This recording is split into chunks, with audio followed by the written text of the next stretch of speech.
피곤하시죠?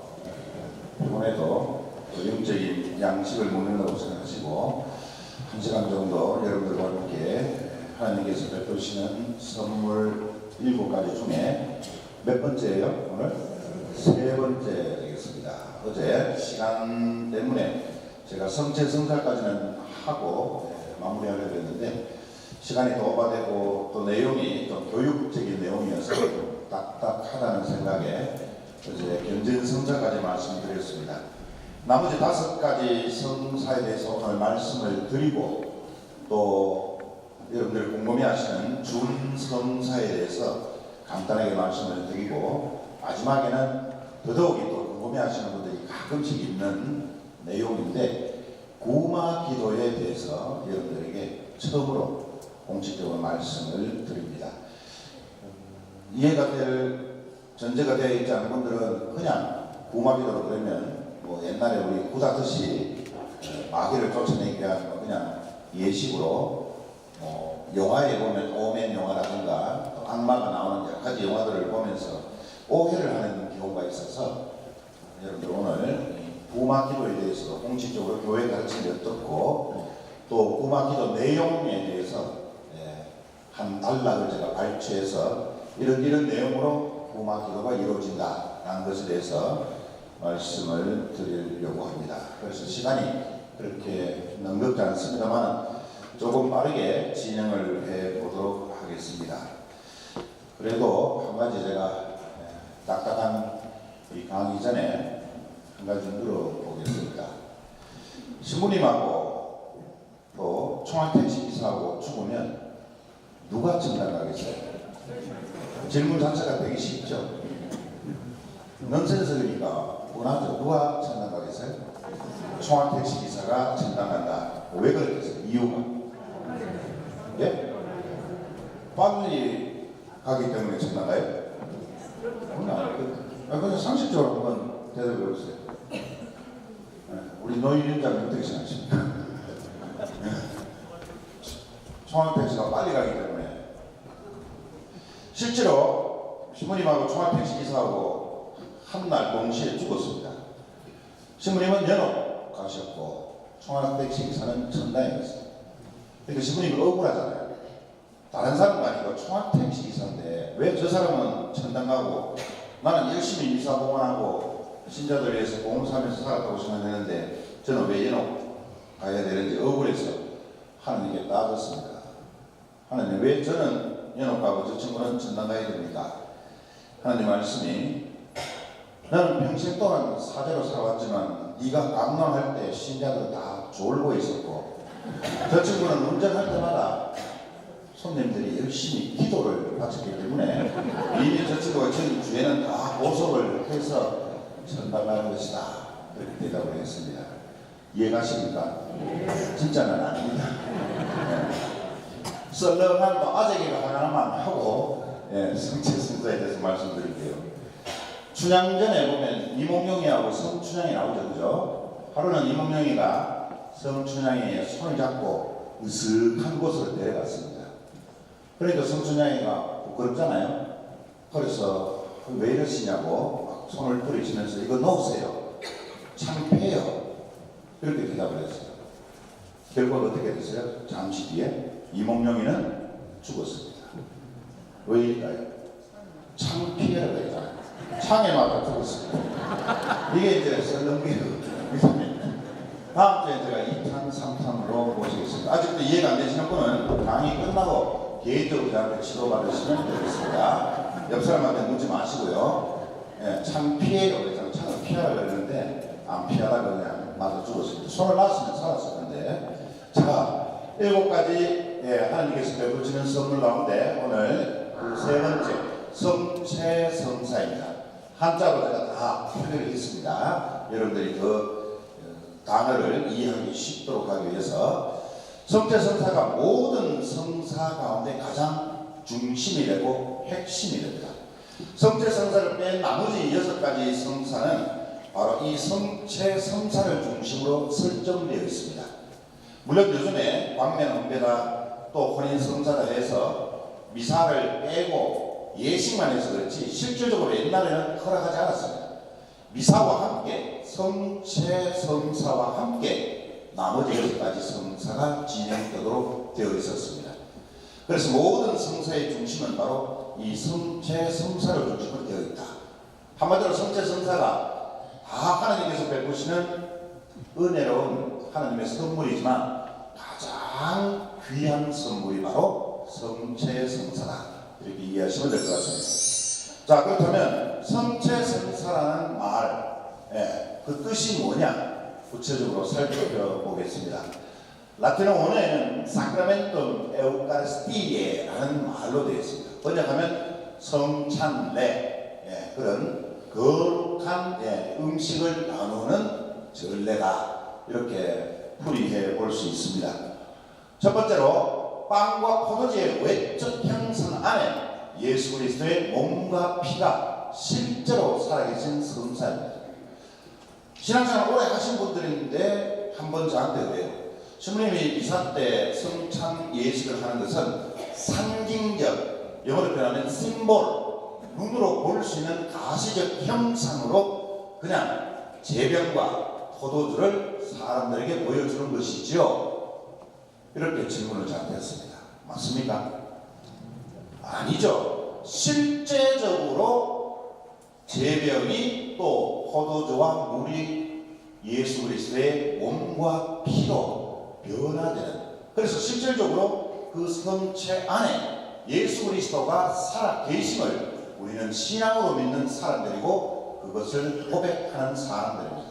그래서 성체를 받아 보시는 것은 과거 2000년 전에 예수님의 최후의 만찬을 형식적으로 심볼로 그냥 여러분들에게 보여주는 쇼가 아니고 실질적으로 성찬례를 통해서 예수 그리스도의 몸이 되고 피가 되는 성사, 그것이 바로 신앙의 신비인 것입니다. 그래서 살아계신 성사다. 따라서 이 성사는 가톨릭 교회의 머리요 중심이 되는 신비의 성사입니다.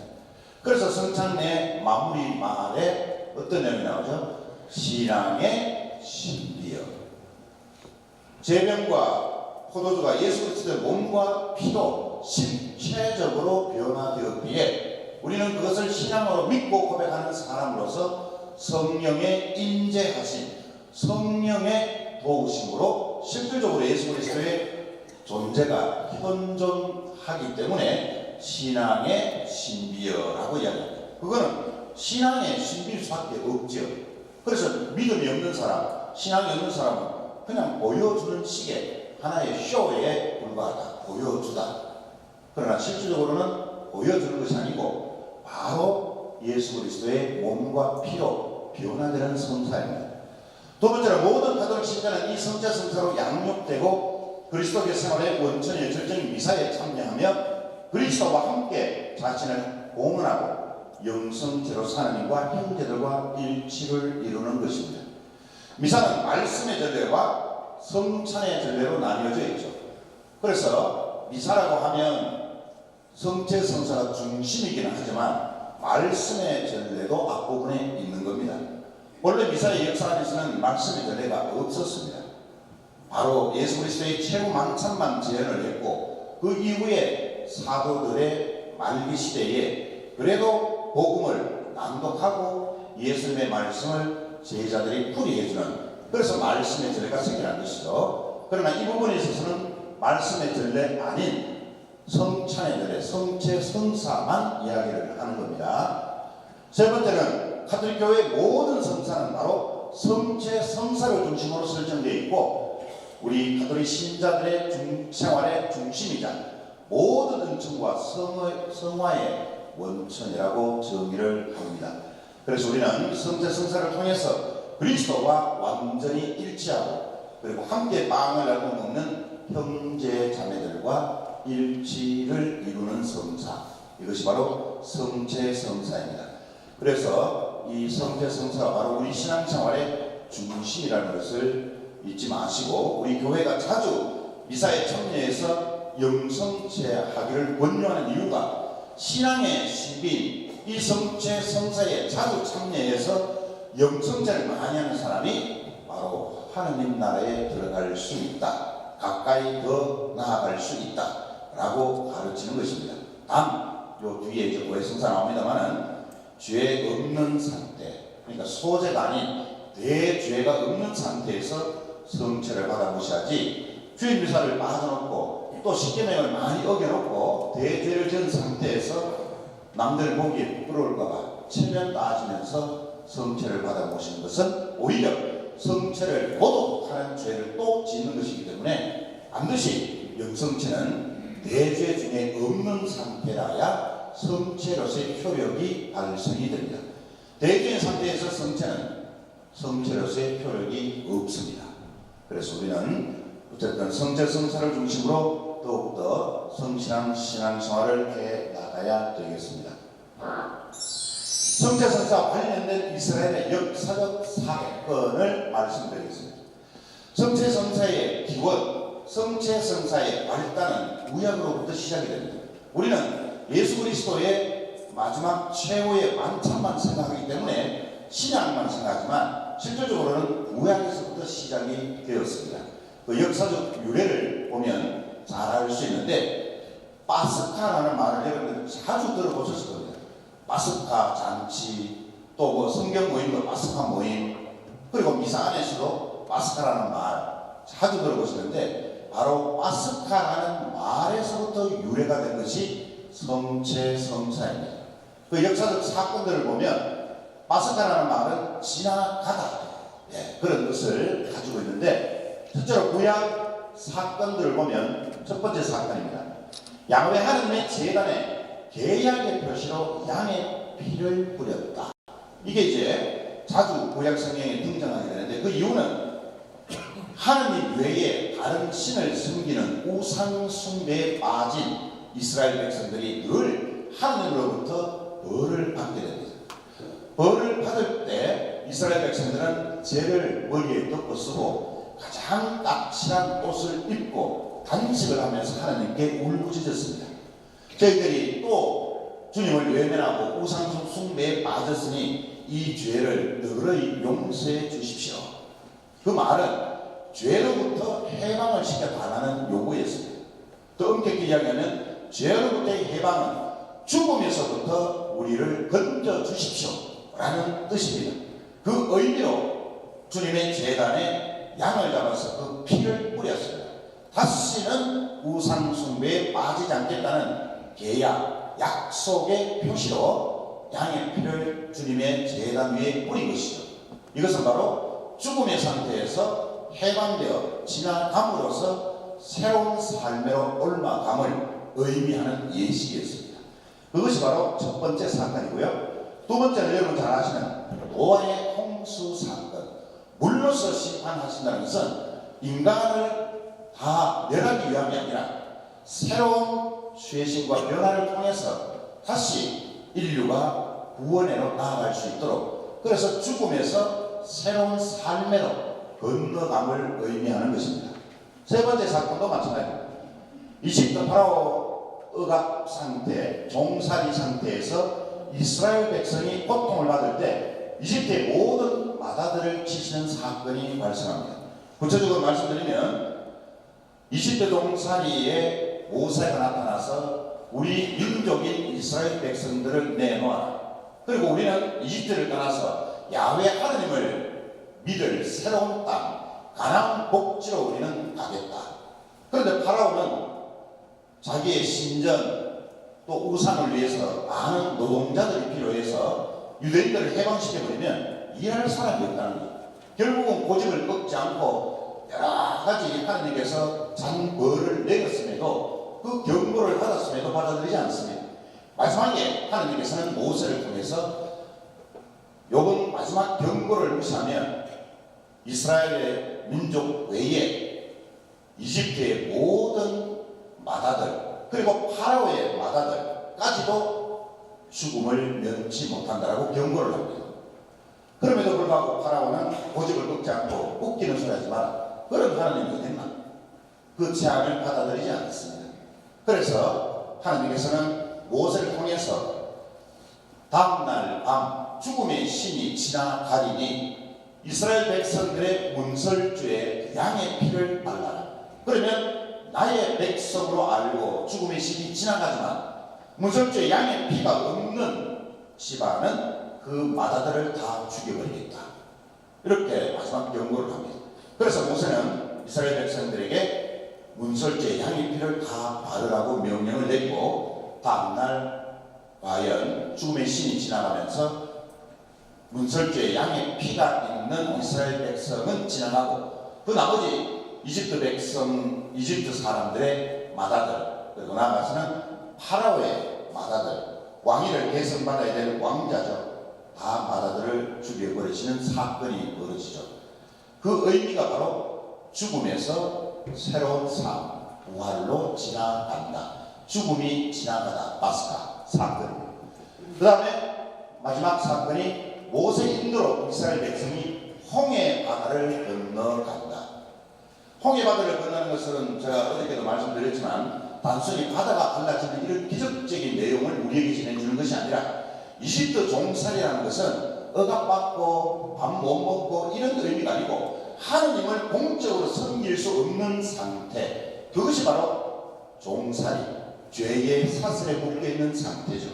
그 상태에서 홍해바다를 건너서 가나안 목지로 건너간다는 것은 하느님을 공적으로 믿지 못하는 죄의 종살이에서 풀려나 진정한 해방을 맞으면서 그 종살이를 건너가서 새로운 가나안 목지에서 하느님을 섬기는 삶을 새롭게 시작한다. 그래서 파스카, 지나가다, 홍해바다를 지나가다, 홍해바다를 건너가다, 죽음에서 부활했다, 죽음에서 새로운 삶으로 건너가다. 그것을 파스카 사건이라고 이야기를 합니다. 이렇게 구약의 파스카 사건은 크게 보면 4가지 사건으로 종합될 수 있고요. 신약에 와서는 바로 건너가다 파스카 사건은 다름 아닌 하느님의 아들이신 예수 그리스도의 부활 사건입니다.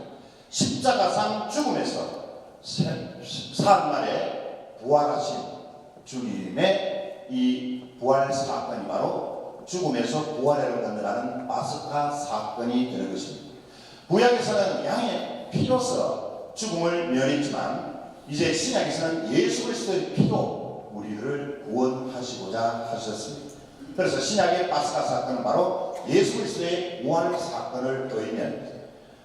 그래서 이 모든 것이 바로 파스카 사건이고 성체성사는 바로 이 파스카 사건에서부터 시작이 됩니다. 그래서 이 모든 사건을 우리는 파스카라고 부릅니다.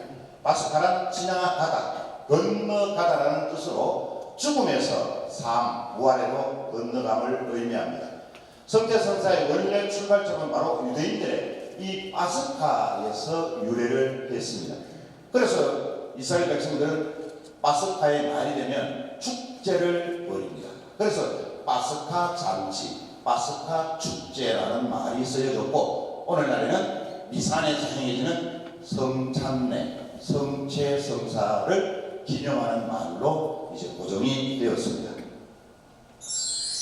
성체성사 제정의 역사적 흐름을 보면 초세기, 그러니까 예수님이 부활을 선택하신 이후 사도시대까지를 일컫습니다. 그때는 프라시오 파니스에서 실질적으로 빵을 나누었습니다.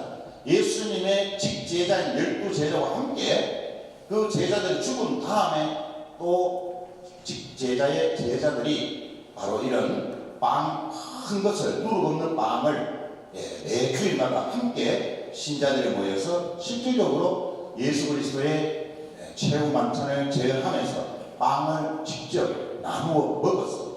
그러나 신자 수가 늘어나고 또 말씀의 전에까지 미사 안에서 포함이 되면서부터 감소하기 시작했죠. 그래서 오늘날의 시대적 변화에 따라서 재병까지 온 것이지, 안 그랬으면 소수의 신자들만 남아있었다면 지금도 큰 빵 덩어리를 가지고 함께 나누어 먹었을 것입니다.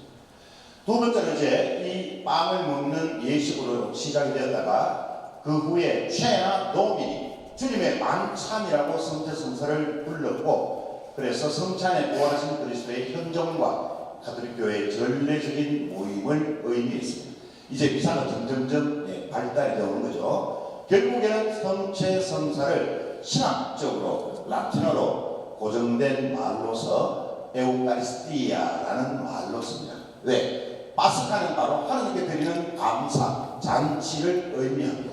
그래서 감사, 축성된 빵의 조각, 찬미, 이것을 기념하는 것이 성체성사이다. 이렇게 역사적으로 이제 흐름을 가져오죠. 자, 그렇다면 성체성사의 의미는 뭐냐? 간단하게 제가 요약하겠습니다. 성체성사는 최후만찬의 재현이다. 미사 때마다 여러분들이 사제의 입을 통해서 듣는 말이죠. 너희는 모든 것을 받아 먹으라. 이는 너희를 위하여 내줄 내 몸이다. 너희는 모든 것을 받아 마시라. 이는 새롭고 영원한 계약을 맺는 내 피의 잔이니 죄를 사하여 주고 너희와 모든 이를 위하여 흘릴 피다. 예수님이 직접 잡히시기 전날 밤 제자들과 다락방에서 최후의 만찬을 그대로 재현한 말씀이죠. 그래서 이 따옴표가 들어간 것은 교회가 만든 말이 아니고 예수님이 직접 하신 말씀을 그대로 재현하는 것이죠. 그래서 최후만찬의 재현이다. 두 번째로 성체성사는 기념입니다. 무엇을 기념한가? 주님의 죽음과 부활을 기념하는 제사며 동시에 잔치입니다. 예수님이 마지막으로 남기셨죠. 너희는 나를 기억하여 이를 행하리라. 성체성사를 세우시면서 이 세상 종말 때까지 나를 기억해서 최후만찬을 재현하여라. 명령이었습니다. 그래서 지금도 우리는 미사 안에서 마지막으로 최후만찬을 재현하면서 이 말을 그대로 사제 입을 통해서 말씀을 하는 것이죠. 예수님께서는 이런 그 사랑의 성사를 세우셔서 영원히 기념하게 하셨습니다. 따라서 현재 이루어지는 미사 안에서의 이 성체 성사는 과거의 역사적 사건을 떠올리게 하는 것이 아니라 바로 오늘 여기에서 이루어지는 새로운 역사적 사건입니다. 우리는 미사 때마다 2000년 전에 예수님이 하셨던 이 최후만찬을 재현하는 그냥 단순한 역사적 과거 사건이구나 이렇게 받아들인다면 신학적으로 빵점입니다. 오늘 바로 이 자리에서 예수님이 여러분들과 함께 최후의 만찬을 또다시 시작합니다. 미사 때마다 성찬례, 성체성사 때 이루어지는 것은 바로 과거가 아닌 현재, 오늘 이 시간에 여러분들과 함께 예수님이 최후의 만찬을 하시는 것입니다. 아시겠죠? 과거의 사건이 아니다. 여러분들이 지난번에도 한번 보여드린 기억이 있는데 이게 바로 난창의 성체성혈 기적 성당에 성체와 성혈을 의심한 사람들을 위해서 기적이 일어났던 사건입니다. 약 700년경에 바실리오 수도에 수사신부님이 미사를 봉헌하시다가 정말 이 제병 안에 정말 이 포도주 안에 예수님이 살아계셨다. 이게 정말 예수 그리스도의 성체 몸이고 이게 정말 예수 그리스도의 피인가 좀 의심이 간다. 그냥 심볼, 쇼, 보여주기 위한 것이 아닐까 이렇게 잘못된 생각과 유혹에 빠지게 됩니다. 그런데 본인이 그런 의구심을 가지고 미사를 봉헌했는데 나중에 영성체 직전에 신자들에게 성체 분배하려고 했는데 눈을 떠서 자세히 보니까 성체가 인간의 몸으로 살점으로 변했고 포도주가 이렇게 응고된 모양의 형상으로 굳었습니다. 그래서 참회의 눈물을 흘렸고 그 이후부터 다른 나라도 아닌 영국 국립연구소에 의뢰해서 매년마다 1년마다 이 성체의 조각 일부분을 떼어서 성혈에 굳어진 이 성혈의 일부분을 떼어서 과학적 조사를 실시합니다. 그래서 결과는 그러니까 과학은 어떤 심적인 존재를 증명하는 게 아니죠. 증명할 수도 없지만 과학은 결과만 내놓죠. 사흘 전에 죽은 사람의 몸, 사흘 전에 죽은 사람의 피다. 이게 결론입니다. 과학은 더 이상 이야기를 안 했습니다. 이게 예수 그리스도의 몸이다. 예수 그리스도의 피다. 과학은 그렇게 이야기하지 않습니다. 단지 연구 결과가 그렇다는 거예요. 그래서 지금도 많은 순례객들이 성지순례 가면 이 성당에 들러서 육안으로 직접 볼 수 있도록 현지해 놓았습니다. 물론 한 조각만 예수 그리스도의 몸으로 변한 것은 아닙니다. 다량의 성체가 아직도 더 있습니다. 그러나 썩지 않고 그대로 1300년이 지났지만 똑같이 사흘 전에 죽은 사람의 몸과 피요. 이건 제 말이 아니고 의심에 나시는 분은 이번에 성지순례 저하고 가시면 됩니다. 왜? 이 성당에 갑니다. 가서 영국 국립과학원에서 발표한 내용을 직접 눈으로 읽어보시라고. 그리고 성제성례를 제대 위로 올라가서 행렬을 해서 이렇게 보고 내봅니다. 직접 가서 보시라고. 더 의심스러우면 좀 죽이 밀려도 계속 째려보세요. 그러면 확인이 가능하실지 모릅니다. 이걸 보고 누가 사기쳤다는 걸 말 못하죠. 왜? 그러면 영국의 왕립과학연구소가 욕을 먹겠죠. 자기들은 그냥 과학적인 분석을 해서 결과만 내놓았을 뿐이죠. 꼭 가서 이 형태 제가 직접 가서 찍어온 거니까 그대로 요 모습 그대로입니다. 자, 세 번째로 성지성사는 제사입니다. 우리가 거행하는 것은 바로 주님의 십자가상 제사인 것입니다. 그래서 제사는 본래 우리도 집안에서 제사 지내죠. 똑같은 의미를 가집니다. 흠숭과 감사, 조상들에 대한 흠숭과 감사죠. 그리고 한 가지 더 이제 우리의 제사는 다르죠. 예수 그리스도께 찬미와 또 자신이 지은 속죄를 위한 제사가 되는 것입니다. 그리고 네 번째 성체성사는 잔치입니다. 아까 얘기했죠. 파스카, 죽음에서 삶으로, 죽음에서 부활로 건너가는 이스라엘 유대인들의 대축제. 이스라엘 백성들은 하느님께서 이스라엘 백성들을 구원으로 이끌어 주셨다. 죽음에서 부활의 삶으로 이끌어 주심에 감사하는 마음으로 대잔치를 엽니다. 그래서 요한복음에 나오죠. 나는 하늘에서 내려온 빵이다. 누구든지 이 빵을 먹으면 영원히 살 것이다. 내 살을 먹고 내 피를 마시는 사람은 영원한 생명을 얻고 나도 마지막 날에 그를 다시 살릴 것이다. 엄청난 약속을 우리들에게 해주셨습니다. 그래서 요한복음은 더더욱이 신학에게 토대를 세우는데 정말 현격한 공을 세운 복음이 요한복음입니다. 대단히 신학적으로 깊이 있고 영성적으로도 대단히 깊은 내용을 담고 있습니다. 예수님이 직접 하신 말씀이에요. 이게. 아까도 우리가 성찬될 때 너희는 모두 이것을 받아 먹어라 받아 마시라 그 말씀도 우리가 제한하는 의미에서 사제 입을 통해서 하지만 이 엄청난 약속을 우리들에게 해주셨습니다. 결과는 우리가 죽음을 통해서 우리는 확인할 수 있을 것입니다. 사기냐 아니냐. 그래서 파스칼이 쓴 황새라는 책에 보면 나오죠. 하느님을 믿는 사람, 하느님을 반 정도 믿는 사람, 하느님을 전혀 믿지 않는 사람, 세 부류가 이 세상에 살고 있다. 하느님을 전혀 믿지 않는 사람은 미사나 성체 성사의 신비, 쇼다, 또 장난질이다, 사기다 이렇게 이야기했어요. 50대 50은 어떨 때는 정말 저게 맞는 것 같은데 어떨 때는 아닌 것 같고 한 달이나 걸쳐놓고 그래도 보험 좀 들어놓지.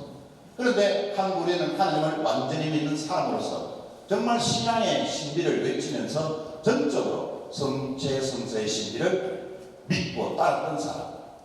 자, 죽었는데 하나님이 없다라는 가정하에서 본다면 하나님을 전적으로 신뢰하지 않는 사람은 본존이다. 하나님이 안 계시기 때문에.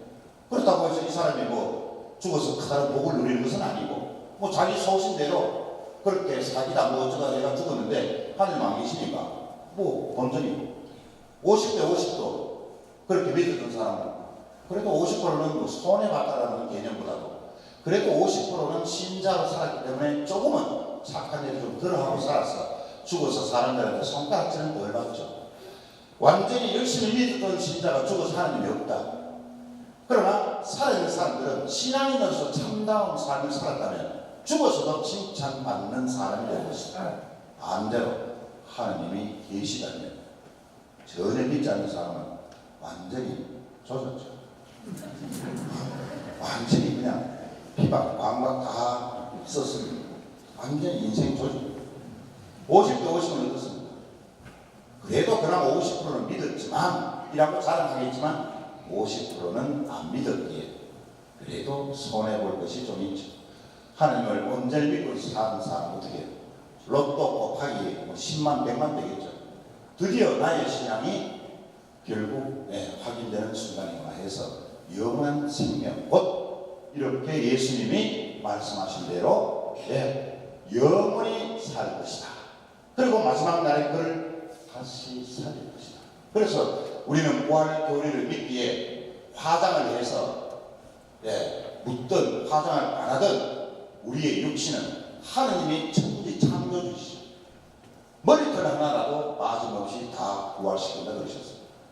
그건 하느님이 하시는 일이지 우리가 하는 게 아니에요. 그래서 우리는 부활의 생명을 믿는 사람들인 것입니다.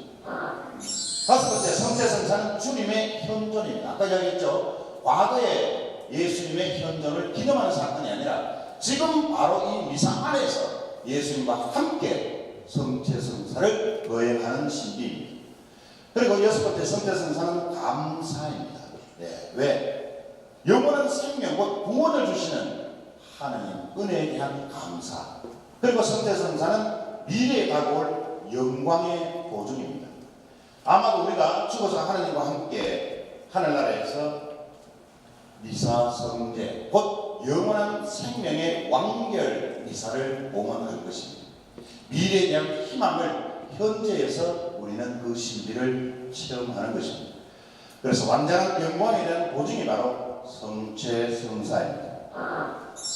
여덟 번째, 성체성사는 일치의 성사입니다.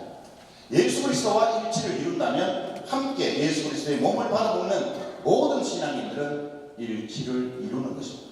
그래서 우리가 특별히 물론 하나님을 믿지 않는 사람들과도 일치를 이루어야 되겠지만 우선적으로는 신앙인들끼리 형제 자매로서 부족한 점들을 덮어주고 단점보다는 장점을 보려고 노력하고 그들을 칭찬하면서 정말 형제 자매로 살아야 돼요.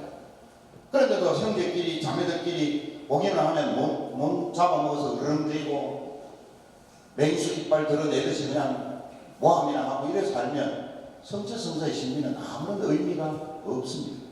성체성사의 신비를 온전히 받아들인다는 것은 바로 눈에 보이는 내 형제 자매들을 사랑하고 일치를 이룬다는 것을 의미하기 때문입니다. 성체성사는 바로 미사의 핵심이며 우리 신앙의 기초입니다. 특히 자주 미사에 참여해야 되는데 팽이미사 원장하는 것이고 의무상으로는 바로 주일, 주님의 날, 주일, 주님의 날, 썬데이, 태양의 날, 예수 그리스도의 날, 이 날은 반드시 신성한 의무를 지켜야 됩니다. 조금 전에 아까 제가 신학적인 용어라 그래서 설명을 드렸습니다만은 바로 빵과 포도주의 형상이 변화되지 않은 채 그대로 남아 있으면서 사제의 축성으로 그리스도의 몸과 피로 변화되는 것을 실체적 변화라고 신학적으로 용어가 이렇게 쓰여집니다. 그러니까 제병과 포도주가 실질적으로 예수 그리스도의 몸과 피로 변화되는 신앙의 신비를 실체적 변화 이렇게 이야기를 하는 것입니다. 자, 이제 네 번째는 고해성사입니다. 고해성사라는 것은 여러 가지 용어가 있습니다. 예전에는 고백성사라고도 불렀고 용서를 받는다 해서 용서의 성사라고도 일컫고 그래서 원래 유래는 라틴어인 confessio 고백이라는 말에서부터 유래를 했습니다. 그래서 화해한다는 의미, 하느님과 화해하고 또 이웃과 화해하고 내가 속해 있는 교회 공동체와 화해한다 라는 의미로 화해성사라는 말로도 사용이 됩니다. 그래서 우리 교회가 예수 그리스도의 고난을 대신해서 사제의 고해성사 집행을 통해서 세례받은 이후에 범한 죄를 진심으로 사죄하고 회개할 때 그 죄를 용서해주는 성사를 말합니다. 고백이라는 말에는 저는 주님 죄인입니다 라는 의미도 포함되어 있지만 하느님은 나를 사랑하시어 나를 용서하십니다 라는 사랑과 믿음의 고백도 포함되어 있습니다. 그래서 제가 강의 때나 강론 때 늘 주장했던 거예요.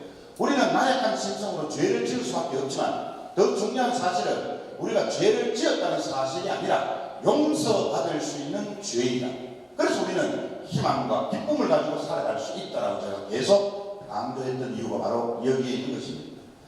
고해성사 들어오시기 전에 요즘 특히 판공성사 기간인데 적어도 양심 성찰문 한 번 정도는 정독을 하고 들어오십시오. 어떤 분들은 미사 2분 3분 전에 막 고해 성사 보고 미사하시려고 얼마나 뭐 엘리베이터 타고 오셨든지 계단을 타고 그랬든지 숨소리가 막 덧질러 가면서 들어오셔가지고 성과 상교가 이렇게 해서 무슨 성사를 보시겠다고. 그래서 제가 조금 쉬었다 갔어요. 아닙니다. 지금 시간이 별로 없어서. 시간이 별로 없는 거는 미사를 거행하는 제가 시간이 별로 없죠. 네. 그리고 어디까지 했죠? 물어봅니다. 성부화까지 했습니다. 그럼 성자와 성령이로 이래가지고 무슨 고해 성사가 되겠습니까? 그리고 들어와서 저희 보면 모든 죄를 전능하신 하나님과 시므니께 고백합니다. 그 순서를 물으면 모른다는 거예요. 저희 보면 교우분들이 너무 모르세요. 그 내용을. 들어와서 십자성호 안 하십니까? 그러면 마음으로 끄었습니다.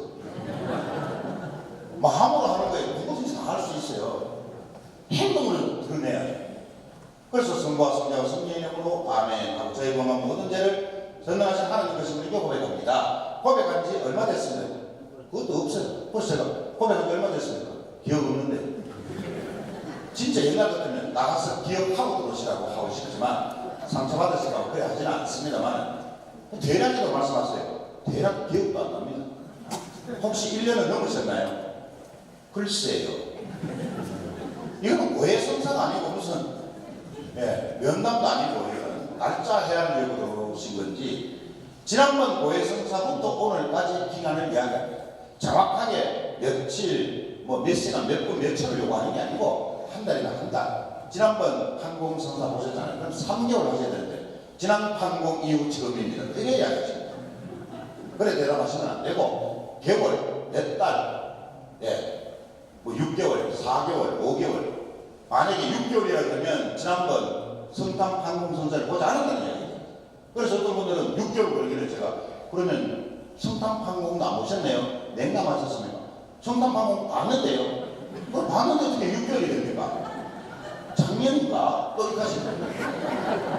그 성탄이 작년이었어요. 그럼 저작년인가? 이 고해 성사부로 들으셨다가 성사부 얼마 됐는지 계속 이야기하다가 시간 다 됐네요. 그럼 다음에 보겠습니다. 이거는 성사 준비를 안 했다는 것을 분명하게 제가 말씀을 드리는 거예요. 그리고 주일 미사를 예를 들어서 빠졌다 그랬을 때 사제가 물어봅니다. 왜 빠졌는지 왜 물어볼까요? 그 개인적으로 궁금해서 물어보겠어요? 아니에요. 그냥 주일 미사를 빠졌다 그러면 게을러서 주일 미사를 빠졌다라고만 이해합니다. 그건 혼이 나야죠. 하느님 외에 다른 것에 더 마음을 두고 살았다면 하느님이 삶의 중심이고 내 삶의 첫 자리에 계셔야 되는데 주일날 신자가 썬데이 주일의 날 미사 안 오고 뭐 골프 치러 갔다 등산 갔다 아니면 여행 갔다 그건 혼나야죠. 왜 물어보겠어요? 병원에 입원하셨다 오신 분 있어요. 이런 분들은 위로를 받아야죠. 수술했는데 그걸 안 물어봤다가 주임 미사 3번 빠졌다고 이야기했다가 가정을 해봅시다. 그러면 무슨 3번이나 빠졌냐고 막 혼나면 의사 얼마나 마음이 아프겠어요. 병원에 수술받고 계속 아파서 고통과 싸우고 겨우 퇴원하자마자 고해 성사 보고 미사에 왔는데 그 사람은 한편으로는 하느님께 지은 죄는 맞죠. 어쨌든 결과적으로 보면 그러나 위로도 받아야 될 상대이기 때문에 물어보는 겁니다. 그리고 오다가 뭐 교통사고가 날 수도 있잖아요. 주임에서 오다가 교통사고가 크게 나서 병원에 응급실에 가는 바람에 주임이사 참여 못했습니다. 이런 분도 계세요. 그러면 저로서는 나무라는 것이 아니고 그 건강이 어떠시냐 이렇게 대화가 진행이 되는데 그냥 주임이사 3번 빠졌습니다. 뭐 특별한 이유가 있었나요? 이렇게 묻습니다. 알아서 뭐 하실랍니까? 그게 그래 궁금합니까? 이것도 물어요. 그게 궁금한 게 아니고 상황을 제가 물어보는 겁니다. 아니 3번 빠졌다니까요. 거기서 막 큰 소리 내면 뒷사람 생각해서 제가 죄인이 된 기분으로 죄송합니다. 왜 물어봤느냐. 물어보면 제가 잘못이다. 싸우려고 막 덤벼들면 참 저도 대책이 없습니다. 그런 이유라는 걸 제가 우스갯식으로 제가 표현을 합니다만은 좀 더 다정다감하게 상세하게 좀 성사를 그래야 또 성사 집장하는 저도 성사를 보시고 나시는 분도 기분 좋게 나가실 거 아닙니까? 그죠? 근데 막 싸우려고 덤벼들면 저도 대책이 없어요. 그 나머지 제가 말씀을 드렸죠.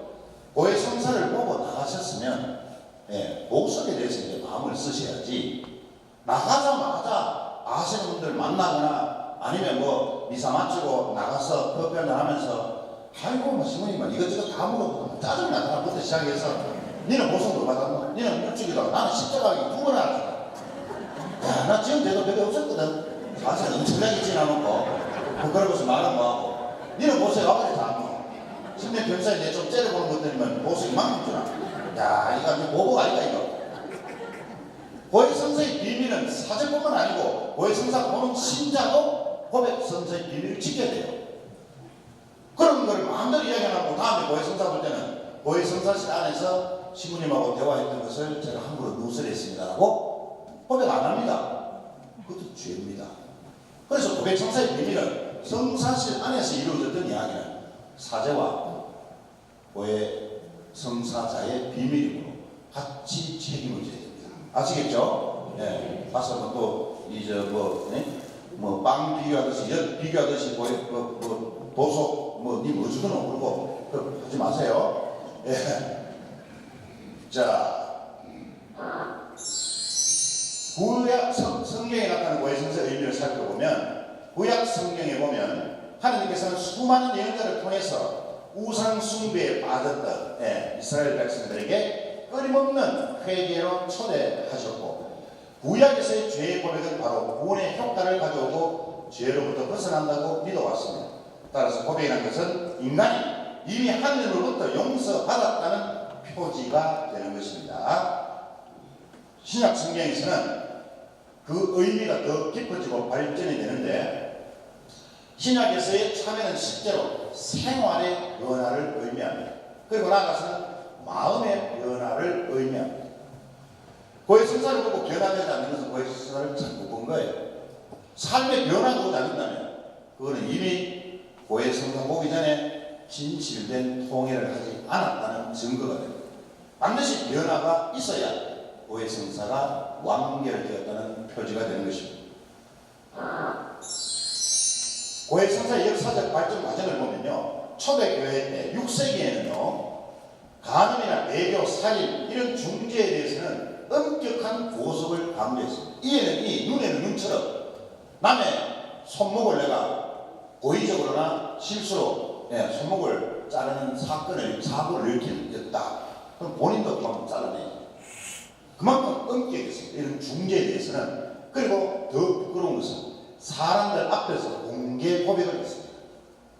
이 공동체 앞에서 개별적으로 나와서 저는 홍길동 바오로입니다. 저는 그동안 본당 신부님을 뒷담화했고 명명 죽일 때 봉투에 천원만 넣었습니다. 이를 공개 고백을 해야 돼요. 그리고 뒷모습만 보고 계속 다리 부러져 하고 나쁜 마음을 먹었습니다. 예입니다. 웃으시는 분은 실질적으로 그랬다는 표시가 될 수 있으니 웃음도 조심하십시오. 이렇게 공개 고백을 해야 돼요. 얼마나 부끄러운 일입니까? 그래서 공개 고백은 무리가 따른다. 사람들 앞에 일일이 다 자기의 그 인격적인 이야기를 다 하기에는 좀 살인을 했다 칩시다. 그래서 고액 성사를 보고 내가 살인이라는 죄를 저질렀습니다고 고액 성사 봤어요. 그럼 그걸로 끝났습니다. 그런데 1년 뒤에 또 옛날에 또 고액 성사는 봤으나 살인했던 그 기억이 떠올라. 계속 같은 죄를 성사 본 것을 반복하면 그것은 하나님의 용서를 불신하는 겁니다. 그러나 같은 죄를 범했을 경우는 관계가 없죠. 같은 죄를 똑같이 범할 수 있죠. 거짓말도 상황에 따라서 오늘은 이런 거짓말 했지만 어제는 뭐 이런 거짓말 달리할 수는 있어요. 그러나 똑같은 내용을 가지고 과거에 있었던 이야기를 하는 것은 옳지 않다. 그 말씀입니다. 두 번째가 이제 고백입니다. 진정으로 솔직하고 용기 있는 고백을 해야 됩니다. 마지막에 이제 보석이죠. 이건 영적인 의미에서 보석이죠. 과거에는 제가 말씀드렸잖아요. 남의 돈을 100만 원을 내가 훔쳤다. 그러면 이자까지 갚아주라고 그랬습니다. 옛날에 초석에. 요즘엔 그렇게까지는 이야기하지 않습니다. 그래서 지금 나에게 주어지는 보석은 내가 지은 죄에 비하면 얼마나 참 작은 보석입니다. 그것도 감사해야 돼요. 그런데도 나는 물주기도 쉽다 이거. 그거 따지지 마시고 보석이 많으면 많을수록 내 죄의 용서는 더 완벽하다. 이래서 나셔야지. 보석 많이 줬다고 막 따주고 성사실에 나오면 손님 와 저한테 그만큼 주셨어요. 우리는 기억도 없습니다. 그러니까 들어와서 자꾸 인간적으로 이야기하시면 참 곤란합니다. 사회가. 신부님 홍길동 베드로입니다. 그런데 저 아시죠? 모르는데요. 네, 아시면서 알면 또 모르면 또 어때요? 바로 예수 그리스도를 대신해서 앉아있는 사제에게 내가 누구니 그런 이야기도 필요 없습니다. 하느님 앞에 내가 전 죄를 진심으로 통회하고 고백하고 또 보석하는 그런 의미로 받아들이시면 좋겠습니다. 여러분들 대사라는 말 아시죠? 옛날에 개신교 프로테스탄트에서 특히 마틴 루터가 그랬어요. 면죄부라는 말을 썼습니다. 이게 대사예요. 인둘젠시아. 이거를 개신교에서 번역을 엉망했죠. 면죄부라고 번역했습니다. 잘못된 100% 잘못된 번역. 이거는 가톨릭 사제에서 제가 드리는 말씀이 아니고 라틴어를 전공한 사람은 이 인돌젠시아라는 단어를 번역하려 그러면 면접으로 번역할 수 있는 일반인도 없고 신학자도 없고 사제도 없고 공부 좀 했다 그러면 인돌젠시아를 면접으로는 말로 번역하지 않습니다. 인돌젠시아는 용서, 은혜라는 뜻으로 번역이 됩니다.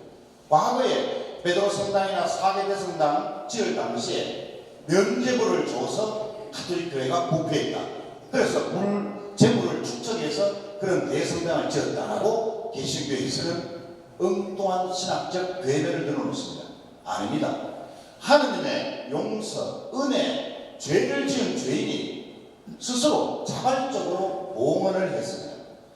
그리고 라파엘, 미켈란젤로, 그 유명한 레오나르도 다빈치 이런 사람들은 가톨릭 신자로서 세금 기부를 하는 거예요. 그래서 천지 창조라는 그림이 나올 수 있었고 또 그 앞에 분수대 베드로 대성당 앞에 베르니 그 유명한 조각가 자기가 할 수 있는 도네이션은 내가 조각가로서 하나님의 성전 앞에 이런 분수대를 봉헌해야 되겠다. 그래서 베르니가 그 거대한 작품을 한 거예요. 미켈란젤로 작품도 마찬가지죠. 그 십자가상 예수님의 죽음을 맞이한 성모 마리아가 그 시신을 끌어안고 우는 모습, 그게 뭐죠? 비했다. 그분들이 자발적으로 채찍맞아 가면서 억지로 강제노동으로 징용당해서 그랬어요. 개신교에서 그런 식으로 이야기하면 그건 이단이 되죠, 정말로. 그래서 이 인들젠시아라는 단어는 은혜라는 말로서가 더 가깝습니다. 하나님께 받은 은혜에 대한 감사의 표시, 그런 의미로 이게 번역이 되어야 되고, 오늘날의 우리 신학적 용어는 대사. 여러분들 사명 대사가 아니고 이거는 또 가서 주변에 대사 하는데 어느 대사인지 모르겠다 하고 그러지 마시고 그래서 대사 이렇게 번역을 했는데, 자 여러분들 조금 헷갈리는 경우가 많은 거예요. 대사라는 말을 소주 들었는데 전대사라는 말 들어보셨죠? 물어보면 들었습니다는데 그 뜻이 뭐예요? 물어보면 잘 설명을 못합니다. 부분대사라는 말을 들어보셨어요? 안 들어봤어요? 무슨 뜻이냐고 또 물어보면 설명해보라고 잘 못합니다. 그래서 강의 시간이 이렇게 소중한 겁니다. 그걸 바로 말씀드릴게요. 일단 대사는 또 다른 용서의 보화가 있습니다. 대사라는 우리 가톨릭에는, 자, 대사는 인간의 죄에 대한 벌을 사해주는 일. 원래가요, 죄는 용서받지만 벌은 남습니다. 내가 죄를 지었잖아요. 고해 성사 받다고 해서 죄는 용서받았어요. 벌까지 사해지는 게 아니에요. 보석했다고 해서 벌이 사해졌다. 아닙니다. 그 죄에 대한 일면의 참회의 통회의 그런 마음으로 조금이라도 하느님께 지은 죄에 대한 미안한 마음으로 내가 보석을 바치는 거지, 그 보석을 바쳤다고 해서 벌이 사해지는 건 아닙니다. 벌은 남습니다. 그 벌을 특별한 날에 가톨릭 교회는 벌까지 사해주는 대사를 발표합니다. 그래서 여러분들은 가톨릭 신문이나 교회 언론을 통해서 들으면 벌까지 사함을 받는 것이기 때문에 특별한 은혜를 받을 수 있도록 준비를 잘 갖춰야 되겠죠. 그것은 예수 그리스도의 무한한 구속 공로와 이에 동참한 성인 성녀들의 갸륵한 공로의 보고를 열어서 교회 보속 직무를 수행하는 것으로 교황청에서 그것을 공적으로 발표를 합니다. 자,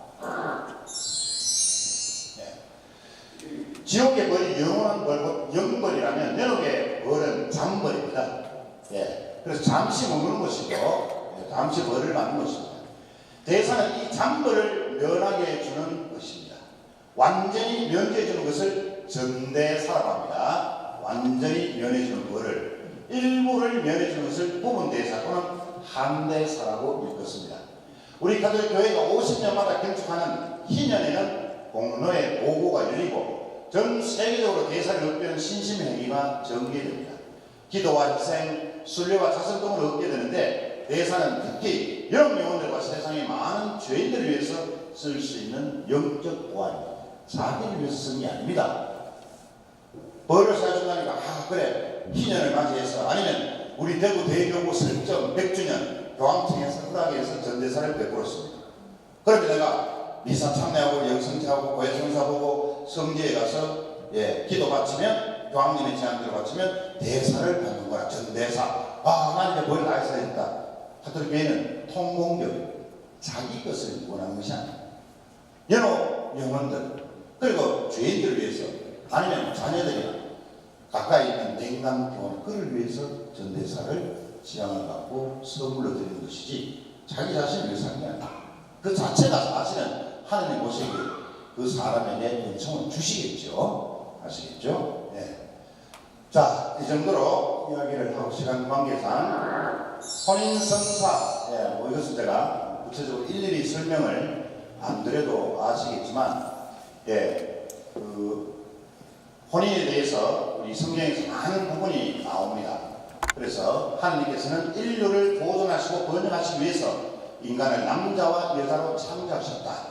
따라서 혼인은 하나님의 창조 이념에 상응하는 것입니다.